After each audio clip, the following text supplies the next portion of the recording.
He was an example to me of somebody who could, you know, really walk the walk and do it, and had a great attitude about living and about how art was, you know, a whole life process that you're involved in. His favorite book or story is the King Arthur mythology. That mythological search for who you are and what your place in the universe is drives him. And it shows up in all sorts of ways in his artwork, starting from the time when I was a small child to now. He still is searching for that imagery, and he revisits imagery often. But that's all. There's always a teaching element about Verne, and it's not in a prescribed way, but the way he runs his life, the way he talks about things, I always feel like I'm learning something from him. Well, he was different. He wasn't your regular a college boy. He wore Levi's, he wore engineer boots,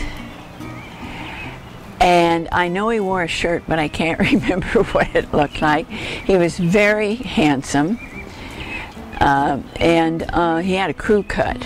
He was very good looking, and he was goofy, and he was an artist, and that was very attractive to me.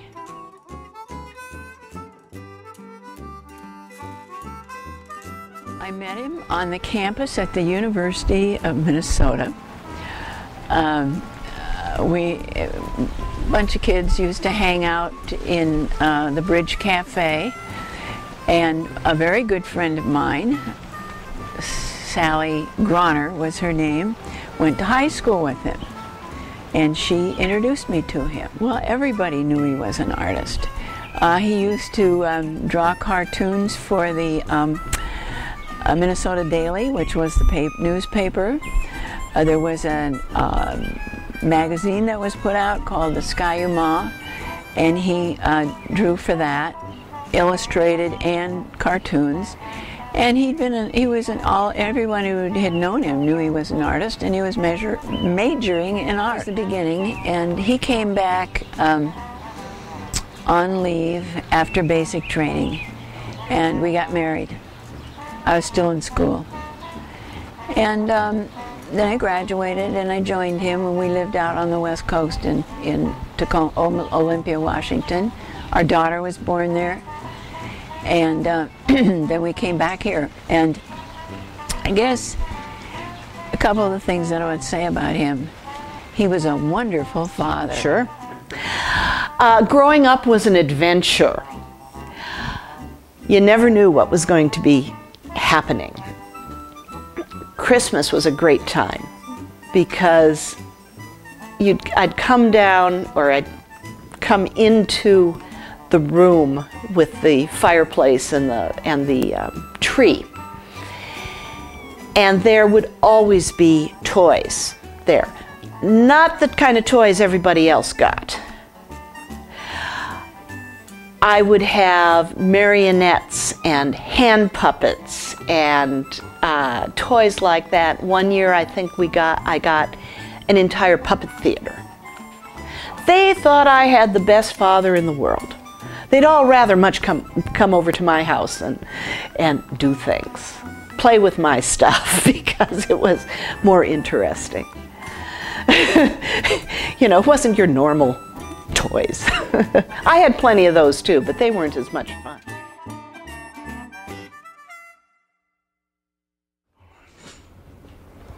Yeah. Hello, hello, hello, hello. My name is Polonius Fox, and I'm here to represent the Wyvern Theater, and we are proud to present the Holy Fool Traveling Troupe. Our production is Foolish Follies, and our first presenter is Schnickel von Eulenspiegel. Take it away, Schnickel! Okay. Up! Hello, hello! I'm Schnickel, and I'm here to sing you a little song, a little ditty called The Birdies. It's about birdies, and you'll love this song about the birdies. It goes like this. It's going to be a long winter. On the birdies do then the poor things. They'll fly to the pool to keep themselves cool and tuck their heads under their wings, the poor things. Well, that's enough of that. I would like to introduce a person here, and his name is Verne. Verne is I don't know what he is. He's a fool is what he is. But I'd like to interview him and ask him some questions. So if you'll bear with me, please welcome Verne. Verne! Verne! Is Verne here? Where is he? Wait, just a minute. I just got to go out and find him. Verne! Come here! I don't know where he went. Is he around here? Verne! Verne! I'm coming. If he's coming, where is he? Well, I'm here now. Oh, good. I have some questions to ask you. I don't want to talk about it. I want you to talk about it, but I don't want to talk about it. Well, there goes my interview. What am I going to do? I'll tell you what. Tell me your philosophy of life. I don't have a philosophy of life. You don't have a philosophy of life? Yes, I don't have a philosophy. What is your philosophy of life? Well, I tell you.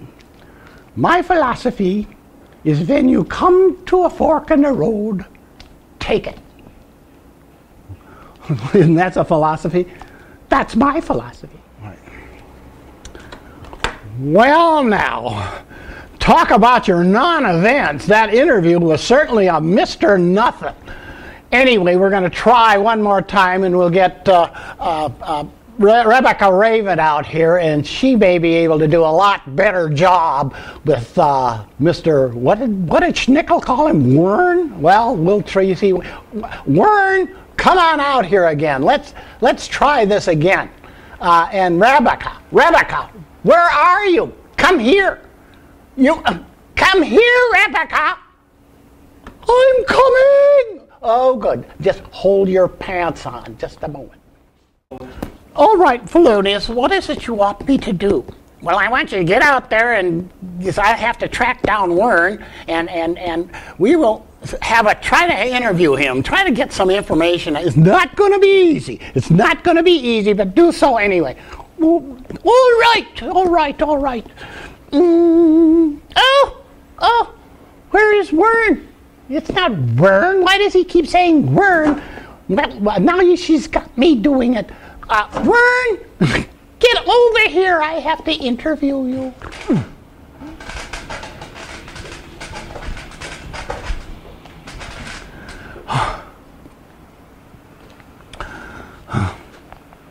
Are comfortable? Yes, I am comfortable. Now, you weren't very good with Schnickel, but just try to answer some of these questions. First, what is your philosophy of life? Oh, I don't want to do this. I don't care. I want you to do it anyway. Well, my philosophy of life, let me think. I know what it is. Give the enemy a moving target. That's it. Isn't that enough? Well, it's certainly dumb. Well, I can't help if it's dumb. Is there anything else? Well, let me think. Well,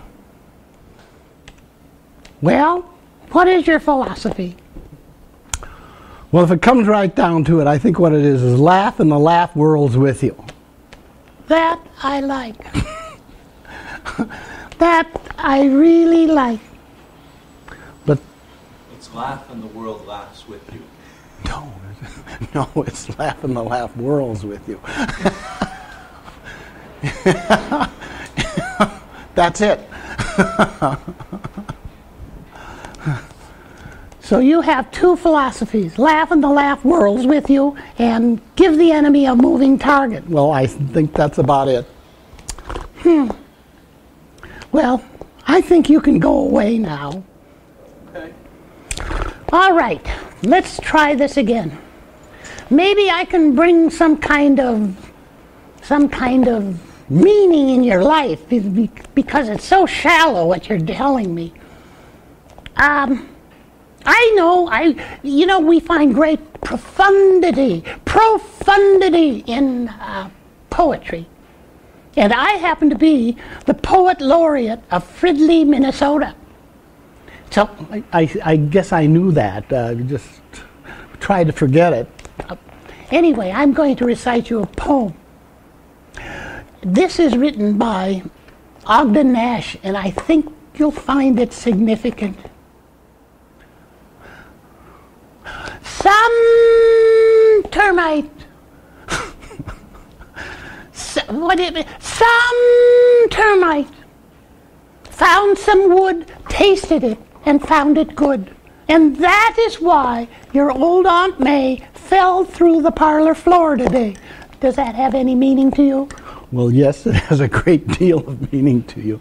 Do you have any others ready to go? Well, yes, as a matter of fact, I do.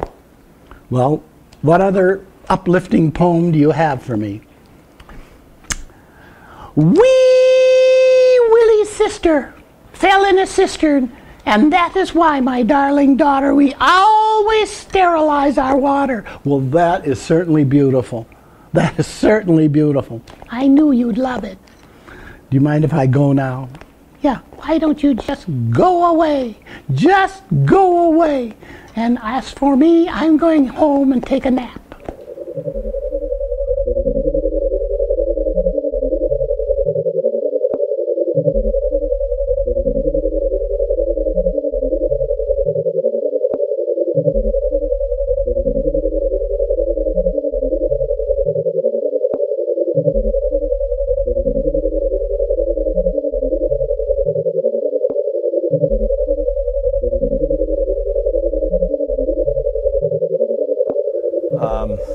Okay, I'm thinking of a wood block print in my office, and it came out probably in the late 60s, early 70s.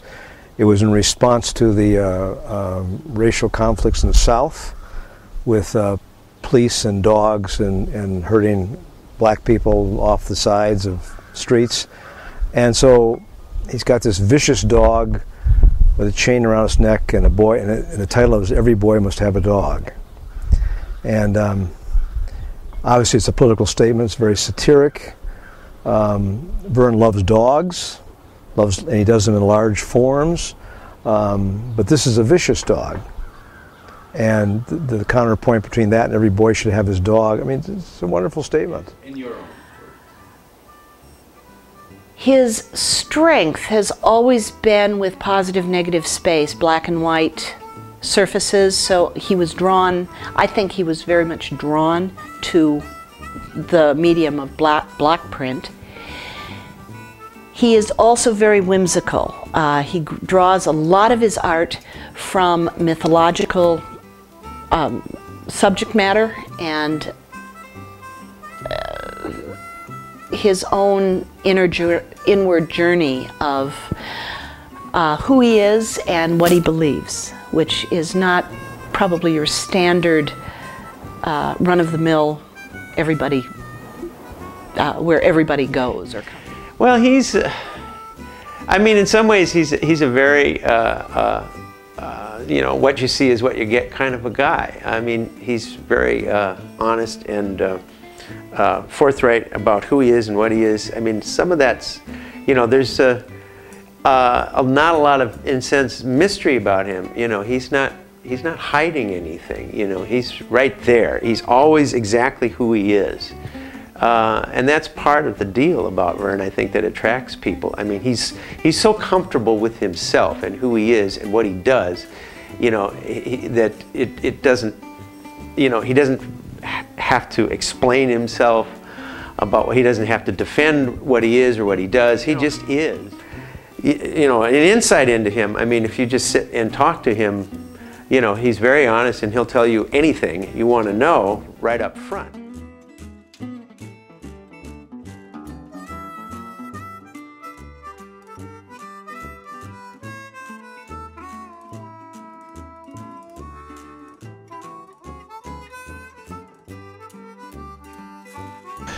My name is Verne Anderson, alias Lorenzo Grump.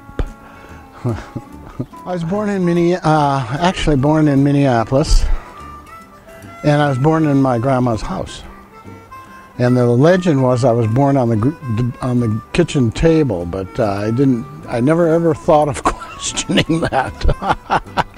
And I found out later that that was nonsense, but I went for years thinking I was born on the kitchen table. Well, I knew what an artist was because my mother took us to these museums all the time. And so we were always looking at artwork and sculpture and things like that. And I just loved that stuff. An artist drew pictures. That's what it was. And I thought Walt Disney was one of the great artists of the time because that was the time of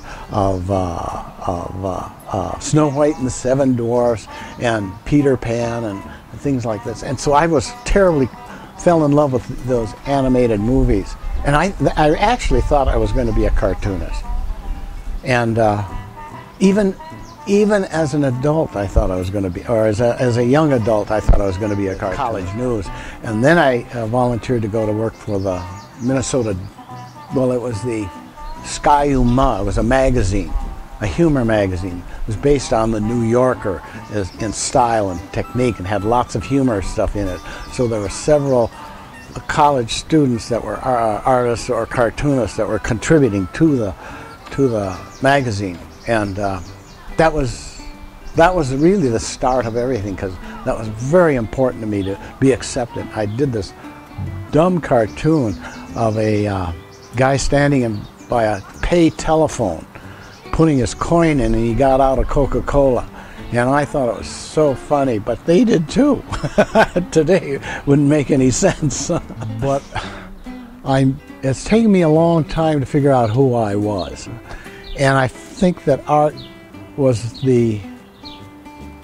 I was pretty insecure with my intellectual capabilities, and it's partly because of this attention deficit thing. And it's partly because of things that teachers told me. Side teachers tell me, you're a dumb kid. And my father even thought that I couldn't. He used to call me a fart in the whirlwind. You're just all over the place, and it was true. An artist. Oh, I think an artist is somebody who personally responds to the world, or responds to situations. And the Beauty and the Beast is my favorite because the beauty learns that beauty is only skin deep, and that she falls in love with the Beast. And the Beast learns how to become a human being through love and through maturity. And so it's a change. It's a growing up, and I love things like that. There's in mythology, or not mythology, but in folklore, there's a lot of silliness and a lot of goofy things. And the silliness and goofy things have had an enormous effect upon me, and I think that's what helped me in become an existentialist, because existentialism talks about an absurd world. Well, I think the world is pretty absurd. I think we're running around killing people for the most stupid reasons, or for terribly selfish reasons. But you see, this is the sort of stuff I can get worked up of, and it becomes part of my artwork.